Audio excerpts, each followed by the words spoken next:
నువ్వు మంత్రి హోదాలో కూర్చొని పర్యవేక్షణ అనేటటువంటిది పరిరక్షణ చేయాల్సినటువంటిది, నువ్వు పరిరక్షించాల్సినటువంటి మనిషివి. నువ్వే అక్రమ కట్టడాలకి పూలు కలిపినాక నువ్వే లీజులు తీసుకొని ఉన్న తర్వాత వేరేవాడు ఎందుకు కట్టాడు సార్?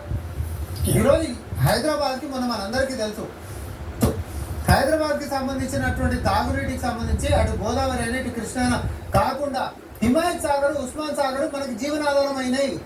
నేను మళ్ళీ చెప్తున్నా ఆన్ రికార్డు, ఇది ఏ అధికారులతో మీరు కూర్చొని వాళ్ళు చెప్తారు. అరే జీవనాధారం అయ్యేటటువంటి యొక్క చెరువులని వచ్చేటటువంటి క్యాచ్మెంట్ ఏరియాలను మొత్తం బ్రేక్ చేసుకుంటా అక్రమ కట్టడాలు కడితే రేపొద్దున నీళ్ళు రాకుండా పోతే తాగనికే నీళ్ళు ఎక్కించి వస్తాయి. చెప్పు, మీరు కాపాడాల్సిన బాధ్యత ప్రభుత్వం మీద ఉందా లేదా? ఆ మొక్కనేటటువంటి పెద్ద మంచి పాత్ర ఈరోజు ప్రభుత్వం చేస్తుంటే ఈరోజు వెకిల్ చేసిన లెక్క ఏదో సినీ పరిశ్రమలు అంటే ఎత్తుకుపోయేటటువంటి కుట్రలు చేస్తున్నారు. తలకి తోకకి లేకపోతే ఇంకా నేను ఇప్పుడు మెడకాయ మీద తలకాయ ఉన్నాడైతే అట్లాంటి మాట మాట్లాడాడు.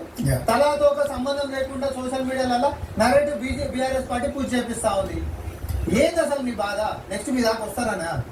మీరైనా మేమైనా మేము చెప్తున్నాం, హైడ్రా అనేటటువంటి ఖచ్చితంగా వస్తారు. అది కోర్టుకు పోయి మేము ఆపుకుంటాం, పట్టాలు ఉన్నాయి లేకపోతే ఇంకోటి ఉన్నాయనంటే పోయేటోళ్ళు ఉంటే ముందస్తు స్టేల్ తెచ్చుకునేటోళ్ళు ఉంటే కూడా తెచ్చుకోవచ్చు, మేము కాదంటారు. కానీ మా పర్యవేక్షణలకు వచ్చినటువంటిది ఖచ్చితంగా ఆ చెరువులకి, కాలువలకి లేకపోతే నాలాలకి సంబంధించినటువంటి ఏవైతే వాటిని ఆక్రమించి కట్టినటువంటి అక్రమ కట్టడాలని ఖచ్చితంగా ఈ సర్కార్ చర్యలు తీసుకుంటది. మాటలకే పరిమితమైనటువంటి సర్కార్ ఇది కాదు.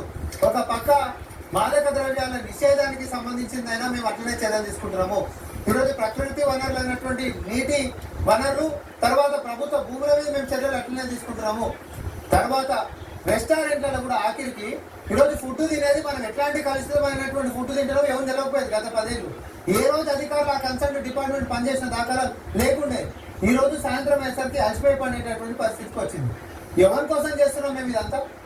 నా జోబ్లకు వస్తుందా లేకపోతే మీ జోబ్లకు వస్తుందా? మనందరి ఆరోగ్యం కోసం చేస్తున్నాము, మనందరి ప్రకృతి కోసం చేస్తున్నాము, మన పిల్లల భవిష్యత్తు కోసం మనం చేస్తున్నాము. దీన్ని ప్రజలు